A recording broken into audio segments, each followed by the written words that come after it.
नमस्कार, स्वागत है आपका भीम न्यूज इंडिया, देश के सबसे प्रमुख और विश्वसनीय चैनल में। आप देख रहे हैं भीम न्यूज इंडिया। नमस्कार, मैं आपके साथ हूं। आइए जानते हैं आज की ताजा अपडेट्स। देश और दुनिया में क्या चल रहा है उसकी पूरी जानकारी लेकर हाजिर हैं। सबसे पहले बात करते हैं आज के मुख्य समाचार की।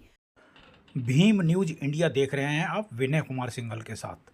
गुजरात में दलितों पर अत्याचार इतना अधिक बढ़ गया है कि दलित युवकों की हत्या की जा रही है और मेधावी छात्र जो कि इंजीनियरिंग मेडिकल में पढ़ रहे हैं उनको आत्महत्या के लिए प्रेरित किया जा रहा है और वे आत्महत्या कर रहे हैं। इसीलिए यूजीसी कानून लागू होना चाहिए, ये कहना है एससी कांग्रेस के राष्ट्रीय अध्यक्ष राजेंद्र पाल गौतम का। आप देख रहे हैं भीम न्यूज इंडिया। आपसे निवेदन है कि यदि आप हमारे चैनल पर तो प्लीज़ हमारे चैनल को यूट्यूब पर सब्सक्राइब कीजिए। बढ़ता जा रहा है।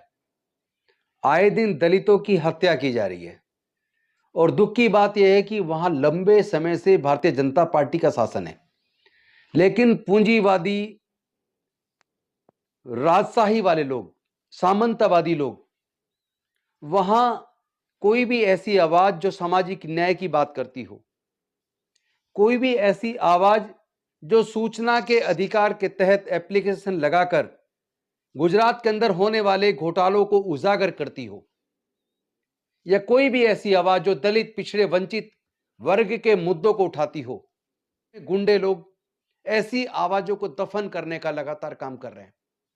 अभी ताजा जो एग्जाम्पल है, ऐसी 3 घटनाएं लेटेस्ट हैं, जहां एक घटना भरत सोंदरवा, ए यूथ दलित लीडर, RTI activist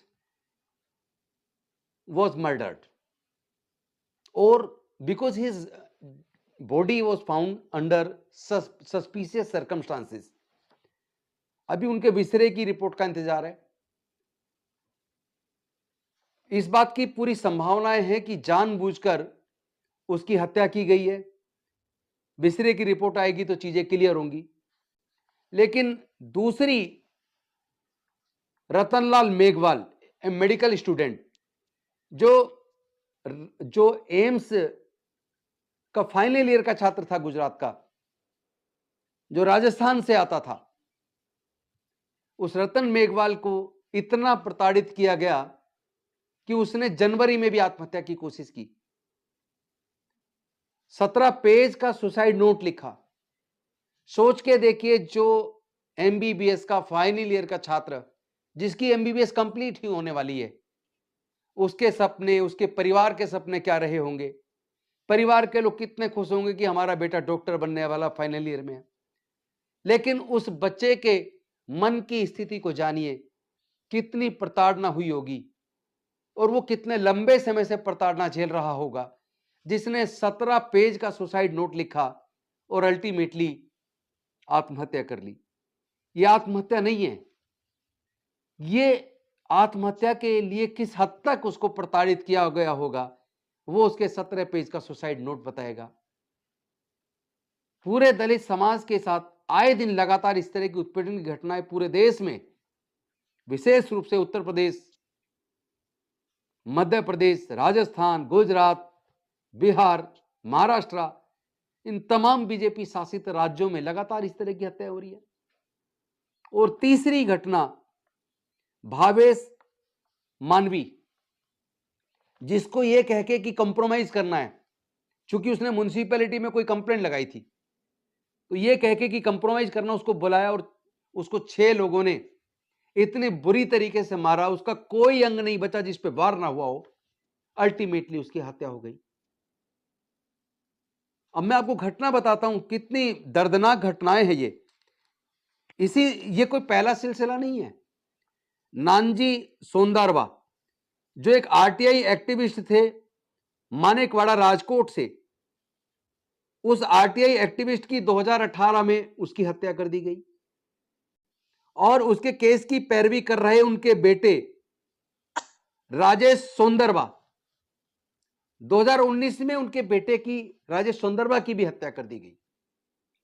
अभी आपने देखा होगा, अभी निर्णय आया है 2016 के अंदर, ऊना कांड के अंदर, जो हमारे दलित युवाओं के साथ जो बर्बरता की गई थी, उन लोगों को अभी कोर्ट से सजा हुई है 5 साल की और 5,000 रुपए जुर्माना। लेकिन इन दरिंदों को इतना बल मिलता कहां से है जो आए दिन हमारे लोगों की हत्या करते हैं? और मैं पूछना चाहता हूं जो यूजीसी रेगुलेशंस का विरोध कर रहा है, पहली बात तो मैं बता दूं यूजीसी रेगुलेशंस जो आए थे जनवरी 2026 के अंदर, हम उससे संतुष्ट नहीं है, क्योंकि हम तो रोहित एक्ट चाहते थे। और कितने रोहित वेमुला, और कितने पायल तड़वी, और कितने सोलंकी, कितने लोग और कितने लोगों की जान जाएगी, अभी कितने लोगों की अपनी जान की कुर्बानी देनी पड़ेगी। जहां यूजीसी गाइडलाइन लागू होती है तो यूजीसी के रेगुलेशंस तो वहीं तक लागू होते, लेकिन जो इंजीनियरिंग कॉलेज हैं या आईआईएम है या दूसरे वो कॉलेज और इंस्टीट्यूशन जो यूजीसी से एफिलिएटेड नहीं है, वहां तो यूजीसी की गाइडलाइन लागू नहीं होने वाली थी। और वैसे भी यूजीसी की गाइडलाइन केवल एससी एसटी नहीं बल्कि OBC, minority, EWS, general category के गरीब, महिलाएं या किसी भी धर्म के आधार पर भी उत्पीड़न होता है उस पर भी लागू होती। और कुछ लोगों ने जानबूझ के उसका विरोध किया। हम तो सीधा कहते हैं कि हमें केवल यूजीसी गाइडलाइन नहीं बल्कि रोहित वेमुला एक्ट चाहिए, एक ऐसा सख्त कानून चाहिए जिससे कि कोई किसी छात्र को प्रताड़ना की हिम्मत ना कर पाए। ये आत्महत्याएं नहीं बल्कि संस्थानिक हत्याएं हैं, ये रुकनी चाहिए। और ये जो सामंतवादी लोग आए दिन न्याय की आवाज उठाने वाले, चाहे वो सूचना का अधिकार का इस्तेमाल करके भ्रष्टाचार को उजागर करके न्याय के रास्ते पे चलने की कोशिश करने वालों की हत्या हो, चाहे वो दलित समाज के मुद्दों पर उनकी आवाज को बुलंद करने के लिए धरने प्रदर्शन करने वाले लोगों की हत्याएं हों, हत्या हत्या होती है। नफरत से देश नहीं चलेगा, मोहब्बत से देश चलेगा। अगर हम लोग भी नफरत का जवाब नफरत से देने लग जाएं, हत्या का जवाब हत्या से देने लग जाएं, तो क्या भारत एकजुट रह पाएगा? तो क्या भारत मजबूत होगा? मेरा सभी वर्गों से, सभी लोगों से करबद्ध निवेदन है, हम सबको प्रथम दृष्टया भी और अंत में भी भारतीय बनना चाहिए। इन जाति धर्म की जंजीरों को तोड़ना पड़ेगा, सबको एकजुट होकर भारतवासी बनकर देश को मजबूत करना पड़ेगा। देश के संविधान में सबको अपनी आस्था रखनी ही होगी, कोई दूसरा विकल्प नहीं है।